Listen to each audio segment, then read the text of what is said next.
Okay, I want to point you to one verse this morning, which is unusual for me to do. Usually we don't look at just one verse, and there's a sense in which we're not going to be looking at just one verse. We're going to be looking at really the larger context of this verse, but we are in Acts chapter 19, and there in verse 11 we read this: God did extraordinary miracles through Paul, so that even handkerchiefs and aprons that had touched him were taken to the sick, and their illnesses were cured, and the evil spirits left them.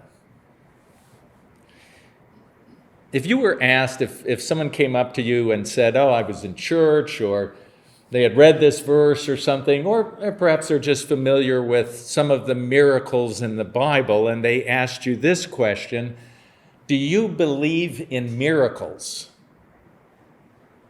How would you respond? Now, first of all, this term, extraordinary miracles, as the way the New International Version translates it, seems redundant to me. Isn't every miracle extraordinary? So to talk about extraordinary miracles, as I just said, seems redundant. But I think if I was going to respond to that question, this is what I would say. I believe God certainly can do miracles. I believe the biblical accounts. But I don't expect him to do miracles today. Now, there are a lot of people who would say, well, that's kind of a cop-out. You basically don't believe in miracles. You say you do, but you have this big equivocation there. And what about you? I remember seeing a bumper sticker that said, "Expect miracles," or "Expect a miracle." Do you expect miracles? I mean, once again, it almost seems contradictory, because if you expect a miracle as if somehow it's ordinary, doesn't it at some point cease to be a miracle by definition? Since isn't a miracle some kind of something unusual, something where God seems to suspend the normal way that he works, the laws of nature, if we want to call it that, and breaks in and miraculously heals someone? For me, the struggle is this. There's so much about miracles and God working miracles as I see them in the Bible that just doesn't make sense to me. This is an example in this passage here. It just, well, let me raise some other questions and then I'll talk. If God works miracles, why doesn't God do obvious, indisputable miracles so that everyone would believe in him?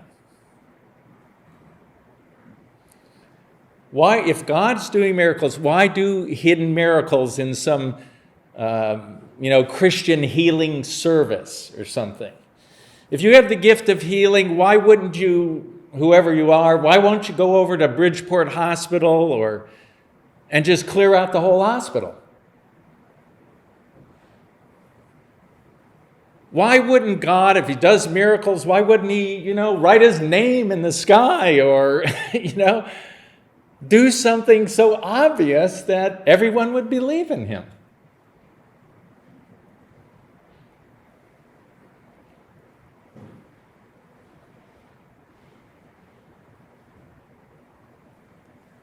A couple other questions.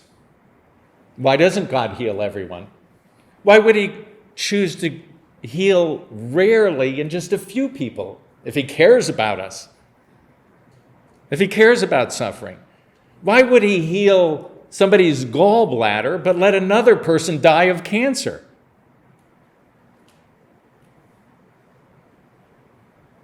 Someone writes to me and says, or I see something and they say, "Praise the Lord, God just healed, my gout." Do I find that encouraging, or do I find that discouraging because at the same time I'm praying for my 18-year-old niece who dies of cancer? Who God didn't seem fit to do a miracle and heal somebody's gout, but not save my 18-year-old niece.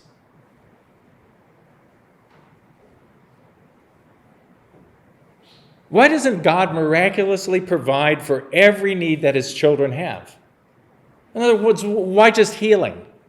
Let's say I have a need for a car. Let's say we have need for a food. It's interesting, in the book of Acts, God is infusing magic handkerchiefs and aprons to heal people. And yet God's people are going to suffer because of famine in Jerusalem, and Paul is going to be taking up offerings to help those starving Christians. Well, God, hello. What's with the handkerchiefs and the apron, but other people are starving? See, that doesn't make sense to me. Just a couple more.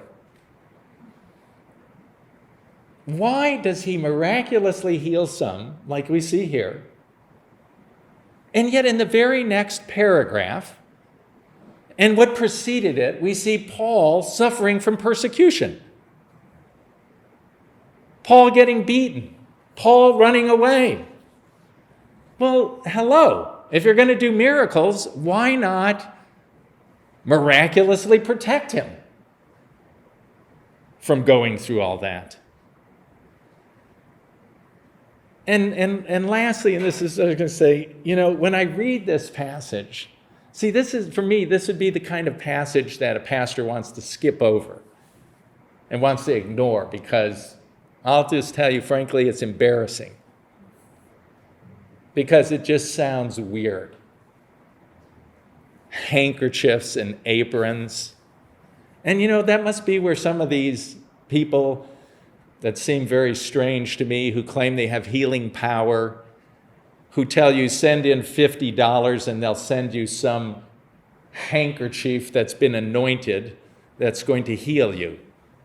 And then they say, oh, see, the biblical basis is Acts 19:11. It doesn't make sense to me when earlier in Acts, when it says Peter's shadow fell across some infirmed people and they were healed with just his shadow. It doesn't make sense to me in the Gospels where when somebody touches the hem of Jesus' garment, he says something as strange as, power has gone out of me. As if it's some kind of electrical grid, and there was just some big drain on the power system. I don't want to destroy your faith, but I'm just being very open with you about the questions I have when I read a passage like this and when I think about God working miracles. So let's do a little thinking about this. Let's start off with an article by C.S. Lewis entitled Miracles. He writes this: I have known only one person in my life who claimed to have seen a ghost. It was a woman, and the interesting thing is that she disbelieved in the immortality of the soul before seeing the ghost, and still disbelieves after having seen it. She thinks it was a hallucination. In other words, seeing is not believing. This is the first thing to get clear in talking about miracles. Let me just make a little aside here. I did have a passage included in this message that I took out, but let me just mention it to you. At the end of Luke 16, at the end of Luke chapter 16, Jesus gives an account that is entitled The Rich Man and Lazarus. Some believe it's a parable, some don't believe it's a parable because Jesus uses a proper name, which he never does in any of his parables. But he names the poor man Lazarus. But if you're familiar with that, or I encourage you to look that up right at the end of Luke 16, Jesus says the two died. The rich man died and the poor beggar at the rich man's gate. They both die. The beggar goes to the bosom of Abraham in the King James Version. The bosom of Abraham. He goes to Abraham's side. The rich man goes down in torment to hell. We never hear anything from Lazarus in this account. But the rich man who is in torment, we do hear from. He can apparently see upward. Whether Lazarus can see downward, we don't know, but he can see upward. And he cries out to Father Abraham and he says, I am in torment here. Would you dip your finger into water and touch my tongue? Just give me a little bit of water. And he goes on and he says, and Abraham says, well, no one can pass from here to you. Sorry. And this is the amazing thing about this account is this. Then the rich man says this, Father Abraham, let me go back and warn my brothers so that they don't come here, so that they don't end up here. Let me go back and warn them. And Abraham responds to the rich man and says this, they have Moses and the prophets. And if that is not enough, then even if a man rose from the dead, they would not believe.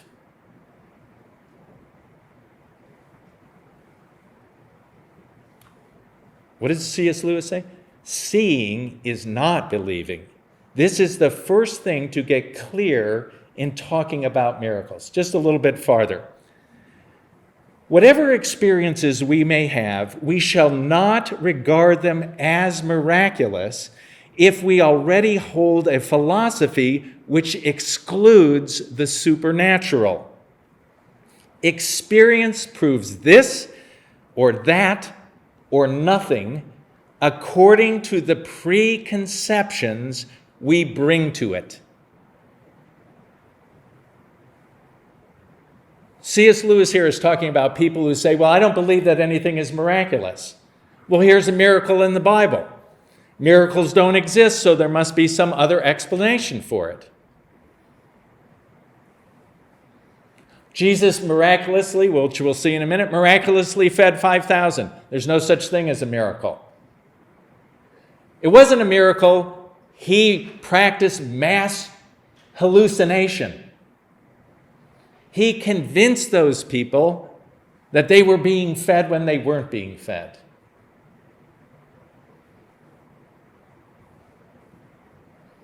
And there's explanations for every one of Jesus' miracles, every miracle in the Bible. To those who say there cannot be miracles. Maybe you're familiar with Thomas Jefferson and the so-called Jefferson Bible. Jefferson did not believe that there was no such thing as miracles. So he took his New Testament and everything that was miraculous, he cut out. Every miracle of Jesus, anything miraculous, he cut that out. And you can still find that today. You can get a Jefferson Bible. It's the New Testament, the Gospels, minus anything miraculous. So one preconception is there's no such thing as miracles. But there is another preconception, and this is my problem. A second preconception is God must make sense to me. God must make sense to me.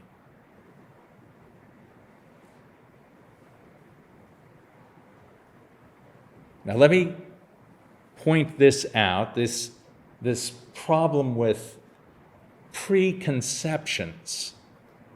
and the miraculous by taking you to 4 different passages. The first is in John chapter 6. This is also just such a fascinating interaction between Jesus and people. Now, in this chapter, as you can see here, a great crowd of people followed him, that is Jesus. And why did they follow him? Because they saw the signs he had performed by healing the sick.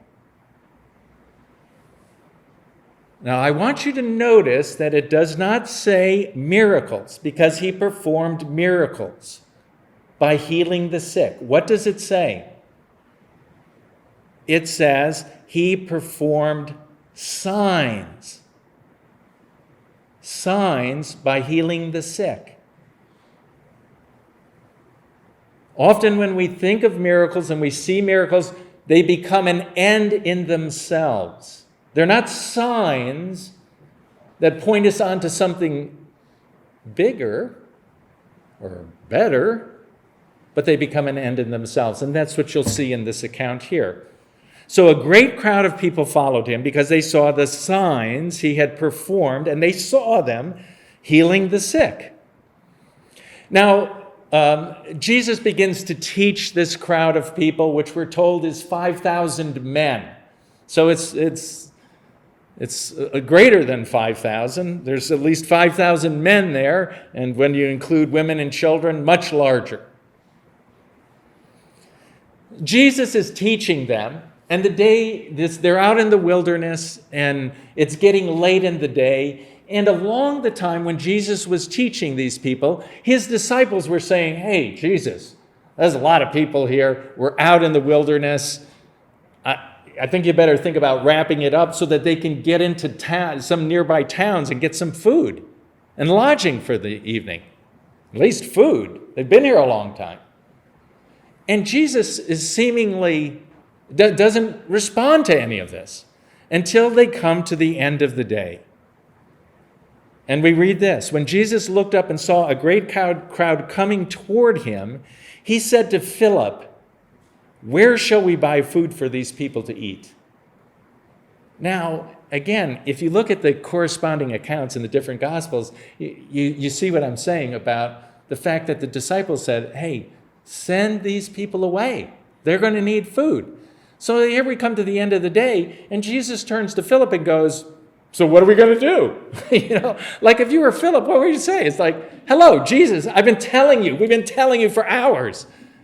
Now you throw it on me?" Now, and can you imagine? Jesus turns to you, 8,000 people out there? So what are we going to do for lunch? There's no McDonald's. There's no Burger King. Like, really? So then one of the other disciples, Andrew, says this. Another of his disciples, Andrew, Simon Peter's brother, spoke up. "Here is a boy with 5 small barley loaves and 2 small fish, but how far will they go among so many?" Now, if you were Jesus and Andrew says this to you, would you go like, "Are you kidding me?" What? Are you ridiculous? I mean, even you said, why would Andrew even say this?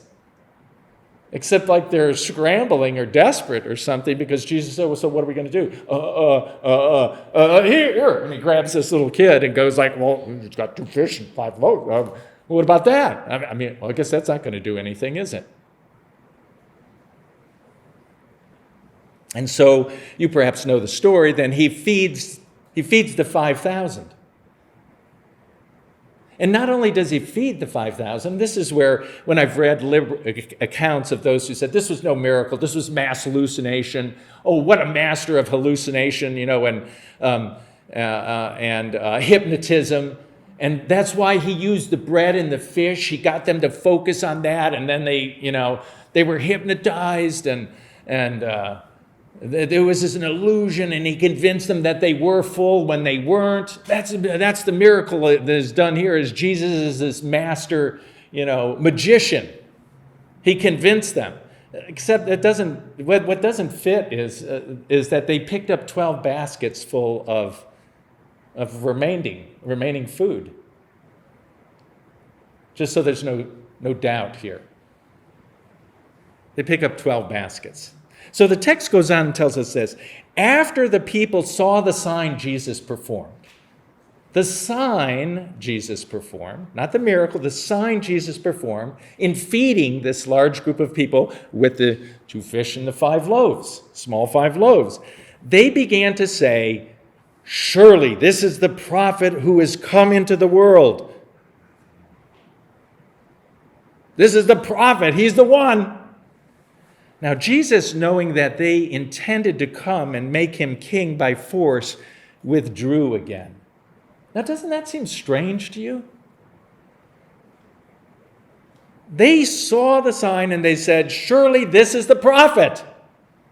And they want to make him king. What's wrong with that?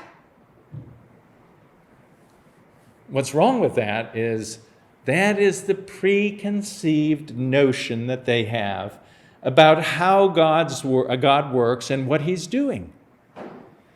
And when they think of the prophet, when they think of the Messiah, they're thinking of an earthly king. That's what they want. A king who's going to come in and kick the butt of the Romans and set us free. This is the guy. They're going to make him king by force. Let's have a revolt. Jesus, lead us. He's the one. But they're wrong. They're wrong. Now we might say, or someone might say, what great faith. He's the king. We'll fight for this guy because we have faith in him. But it is unfounded faith and it is misdirected faith and wrong-directed faith. They have not in mind the things of God, but the things of men. So Jesus withdraws himself from them. Now, he goes with his disciples. They go away. He sends his disciples across the lake. They go in the boat, and then we have the famous account of Jesus walking on the water, meeting the disciples, and they get to the other side of the lake. And this is what we find. Once the crowd realized that neither Jesus nor his disciples were there, where they had left them the previous night, they got into boats and went to Capernaum in search of Jesus. Now, how would you think Jesus would respond to this group of people? Here are a group of seeming followers who are willing to go across the lake and to pursue Jesus. And you think, well, he should be nice about it. He would be welcoming about that. Hey, wow, you guys are really committed. But this is what Jesus says to them. Very truly, I tell you, you are looking for me not because you saw the signs I performed, but because you ate the loaves and had your fill. The only reason you're here is because you want your belly filled again.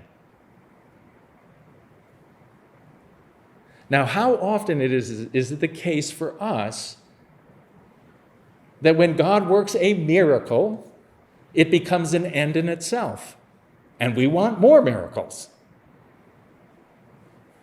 It's not a sign to us. It's an end in itself. And we think in that, God is glorified because he gives us more and more bread, or he fills our tummies.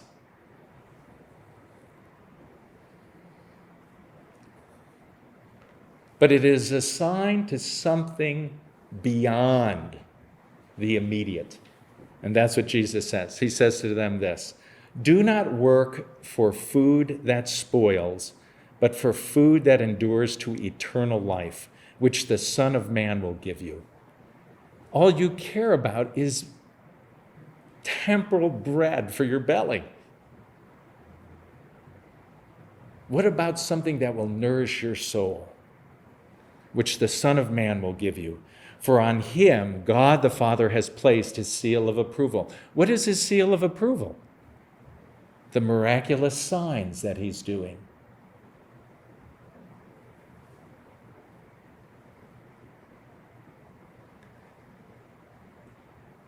How many times have I prayed for people in hospitals? How many times have I seen a miracle done? How many times did I pray for relatives or friends or people who died? How many times have I prayed for somebody in a hospital and they might not have miraculously been healed, but their lives were saved? It was touch and go, but they made it through. How many times did I pray for people who really seem to care very little about God until they're in the midst of this desperate tragedy, and suddenly they found religion. And they say to me, pray, pray that God will heal my daughter. Pray that God will save my daughter. And the daughter makes it through the surgery. No angels or whatever, but she survives. And then they're done with God. They got what they needed, and now they're not particularly interested in him anymore until they need the next miracle. And that's all God becomes to them is, meet my immediate needs. Be a miracle worker for me. Just like the crowds here. So they asked him, the people asked him, what sign then will you give that we may see it and believe you? What will you do? Now, do you see the fickleness? Do you see what Jesus is dealing with? He miraculously fed 5,000. They're probably not aware of the fact that he walked on the water across the lake. But that's not good enough. Why isn't that good enough? Why isn't that a seal of approval for them? That he is God's Messiah. Why isn't that good enough?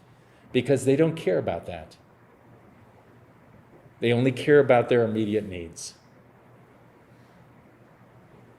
And they will never be satisfied. Do one more trick, then we'll believe in you. Do another one.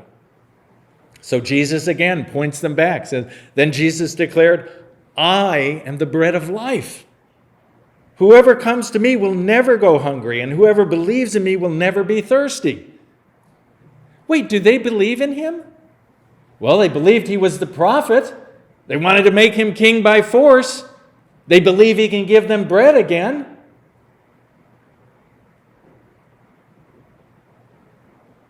But they apparently do not believe in him as God's Messiah, as the bread of life. It can give me immediate comfort and bread, but not anything beyond that are they hungry for. But as I told you, you have seen me and still you do not believe. And then what do they say? At this, the Jews there began to grumble about him. They said, is this not Jesus, the son of Joseph, whose father and mother we know? How can he now say, I came down from heaven?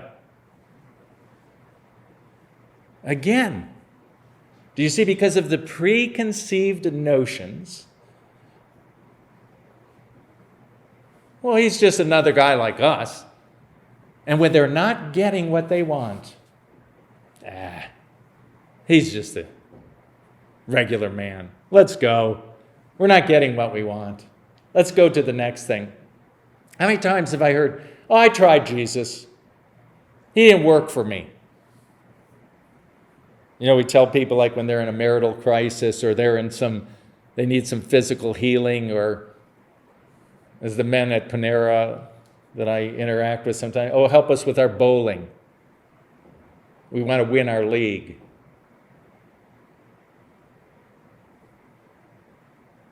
And when it doesn't come through, God. Don't tell me about Jesus. I'm looking for something. I'm looking for something that'll work for me. How about that's the second one. How about the greatest miracle that God has ever done? And you know what that is? That is Jesus' death on the cross. the greatest sign, right? Paul in Romans says, God, the supreme demonstration of God's love. But God demonstrated his love for us in this, that while we were yet sinners, Christ died for us. And what happens at the cross? The chief priests, the teachers of the law, and the elders mocked him. He saved others, they said, but he can't save himself. He's the King of Israel. Let him come down now from the cross, and we will believe in him.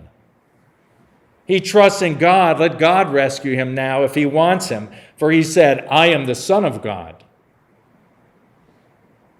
Now see, this one hits closer to me because I can see where I would be like one of them. Oh, if you're the chosen one of God, God would never let his chosen one be crucified like this. There is no way this can be God. There is no way that fits my way of thinking or the Jewish expectation for the Messiah. And so do they see the sign? Well, they see the sign, but they don't heed the sign. Another one. Jesus' brothers. This is always a fascinating one to me too. This is in John chapter 7. Jesus is fairly early in his ministry, but already he's getting enough attention that the Jewish leaders, the Pharisees and the teachers of the law are nervous, and they're already trying to get him. And so he's surprisingly, Jesus is avoiding certain places because he doesn't want this confrontation. Now you'd think again, like Jesus, you shouldn't be scared. You could go wherever you want. You're the Son of God. You have power. You could just zap them, whatever. But it is interesting that Jesus avoids certain places in order to avoid a confrontation with them. At other times he'll provoke them. But Jesus, in John chapter 7, Jesus' brothers said to him, leave Galilee and go to Judea so that your disciples there may see the works you do. No one, this is his brothers, no one who wants to become a public figure acts in secret. Since you are doing these things, show yourself to the world, for even his brothers did not believe in him. Now that's exactly what I said earlier when I said, if God can do miracles, why don't you just do, like some incontrovertible miracle so that everyone will believe in you? Why don't you show yourself? Why don't you show yourself? So that's what Jesus' brothers say to him. You're doing miracles? Let's go to a big venue where there'll be a lot of people and you can build a following. What's not to like? What doesn't make sense there, Jesus? Don't Jesus' brothers have great faith in him? They're promoting him. They know he can do miracles. They've seen it. And now they want him to do it for others so that his disciples will see and believe also, his followers. And yet the text tells us, for even his own brothers did not believe in him.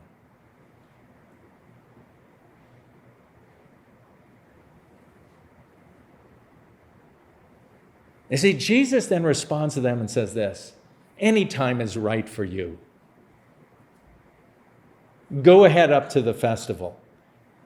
And then Jesus waits for a period of time, and then he goes. Any time is right for you.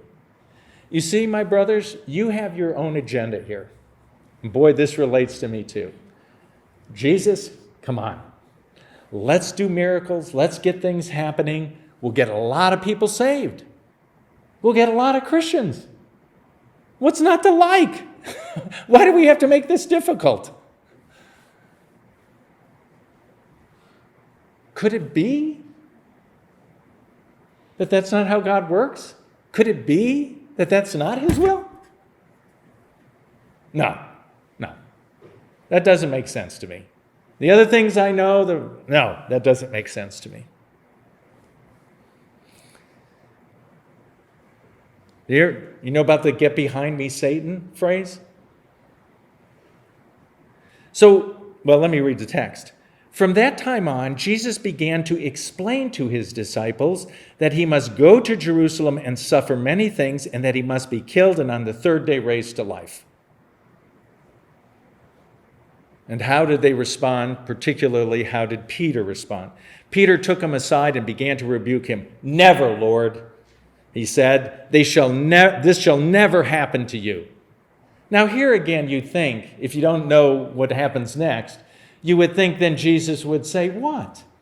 He would say, "Well, Peter, that is so nice of you. Man, you really care about me. Isn't that the loving, kind, compassionate thing to do?" But what does Jesus say? He says something I would never expect. That doesn't seem right to me. That doesn't seem like a very Christ-like thing to say. And this is what he says. Jesus turned and said to Peter, "Get behind me, Satan. You are a stumbling block to me. You do not have in mind the concerns of God, but merely human concerns."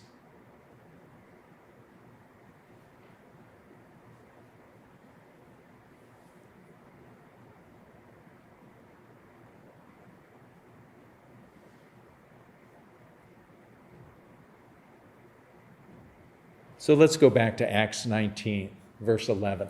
Jesus doing extraordinary miracles. There's two things I think that stand out here. The first is this. When we look at the whole of the book of Acts, we see this as just another brick, another indication, another revelation to us that God makes every effort to reach out to us. He sends his Holy Spirit, as we read about in the beginning, and he dwells in believers and then works through them by his Holy Spirit in order for people to recognize that Jesus is the Messiah. He sends his servants. His servants are his children. You think God loves us. We're his children. He cares about us. Why would he leave us on this earth to suffer? Even if we don't want to leave this world because we love it, and Disney World and, water parks are great and I'm enjoying them and everything else in this world. I don't want to die. Even if we think that way, God knows that eternity with him, and we'll just call it heaven, is far better. And let's face it, we all know that even though there's some bright spots, there's a lot of dark spots in living in this world. So God, why, when somebody becomes a child of yours through faith, why not just snatch them right up? Say, hey, I know what's best. Let me just take you. And I'm sure when we get on the other side, we'd say, God, thank you. Oh my goodness, thank you. But he doesn't do that. Jesus prays in John 17, you will be like me in this world. So he leaves his servants to live and to go with the gospel, to live the gospel, to go with the gospel, and to suffer for the gospel. We see them preaching, Paul preaching, others preaching, talking the gospel. They're reasoning in the synagogue. They're pleading with people.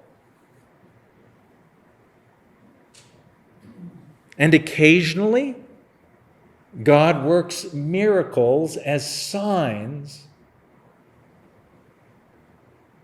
because he desires that none would perish, but all would come to him.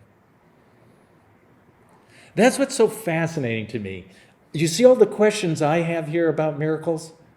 Like Luke is writing this account in Acts, why doesn't he say, parentheses, wow, isn't this weird? Wow, why would God do that?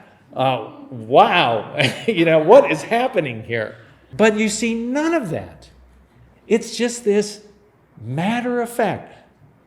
Paul went to the synagogue. Paul reasoned with them. Paul went to the hall of Tyrannus. He spent a year there reasoning, proving to them that Jesus was the Messiah from the scriptures. God did miracles through Paul. Handkerchiefs and aprons that he touched healed people. Paul was arrested and beaten and put in jail. It's just one continuous flow. Like no difference. The things I expect and the things I don't expect. But that's the one thing is, and from the other things that I've said or some of the passage we've looked at, right? God does everything. So when people say, with the question, as people have said to me, well, if God does miracles, why doesn't he do something that would, convince me? Do you see how lame that is? Nah, there is more than enough. The problem is not with God.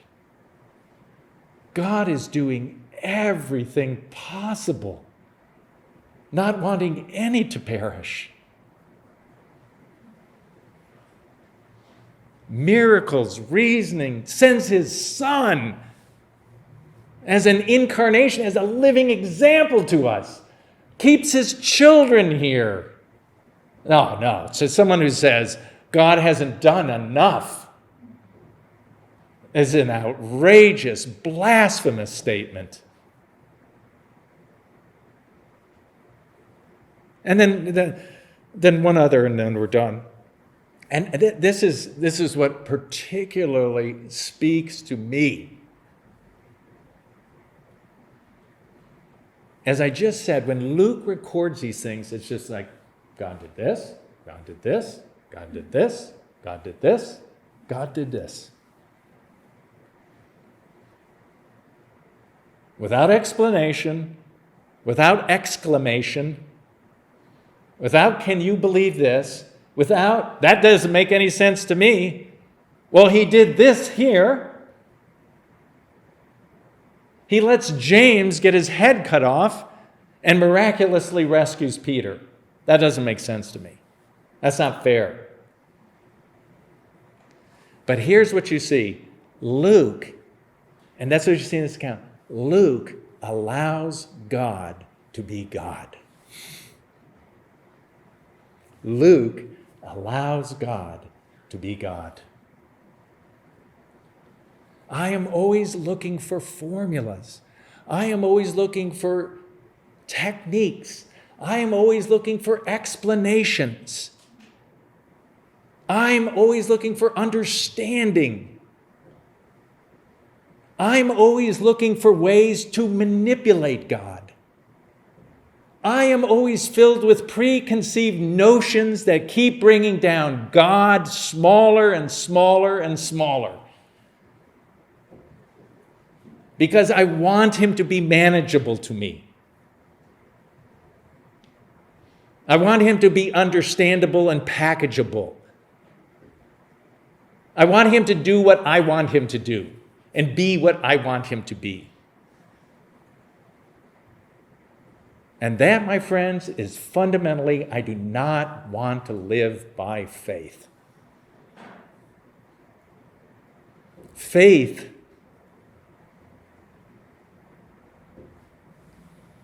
lets God be God. Let me just close with one passage. In Romans chapter 9, 10, and 11. So you say, oh, Dave, it's better not to think about any of this stuff. You're messed up. You're the weirdo who has all these questions. But I don't have all those questions. I never think about those things. I just accept it. Like whatever. Paul in Romans 9, 10, and 11, so 3 chapters, he deals with the question of what is God doing with the Jews and the Gentiles? Jews are God's chosen people. He sends his Messiah. The Jews reject Jesus. But the Gentiles who are not his people accept him. And in chapter 9, he talks about this mysterious thing called sovereign choice.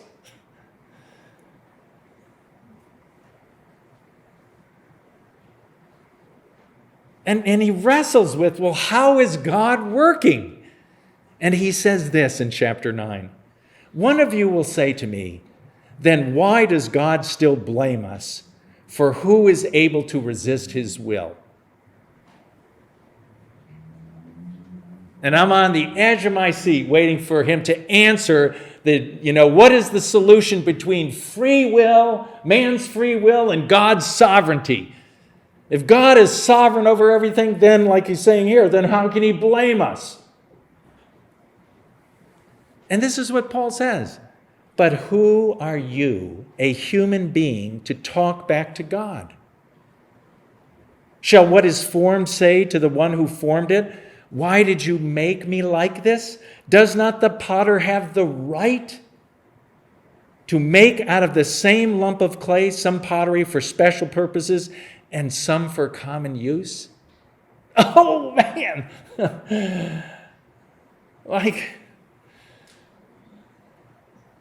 To me, it is so frustrating and so painful and yet so rich. Yes, put me in my place. Let me feel that. Who am I to accuse God? Who am I to say to God, you have to make sense to me? Who are you to talk back to God? And he goes on, continues to wrestle until he comes to the end of his wrestling at the end of chapter 11, and he writes this. Oh, the depth of the riches of the wisdom and knowledge of God. How unsearchable his judgments and his paths beyond tracing out. Who has known the mind of the Lord, or who has been his counselor? Who has ever given to God that God should repay them? For from him and through him and for him are all things. To him be the glory forever. Amen.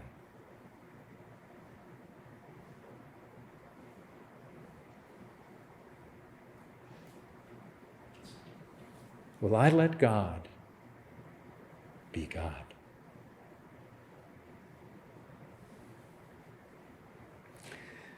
I'm going to conclude with a prayer. We sang it in a hymn earlier, and we'll sing it after this, but let me just read the words to you. Be thou my vision, O Lord of my heart. Naught be all else to me save that thou art. Thou my best thought by day or by night, waking or sleeping, thy presence my light. Be thou my wisdom, and thou my true word. I ever with thee, and thou with me, Lord. Thou my great Father, and I thy true Son. Thou in me dwelling, and I with thee one. Riches I heed not, nor man's empty praise. Thou mine inheritance now and always. Thou and thou only first in my heart. High King of heaven, my treasure thou art. High King of heaven, my victory won, may I reach heaven's joys, O bright heaven's sun. Heart of my own heart, whatever befall, still be my vision.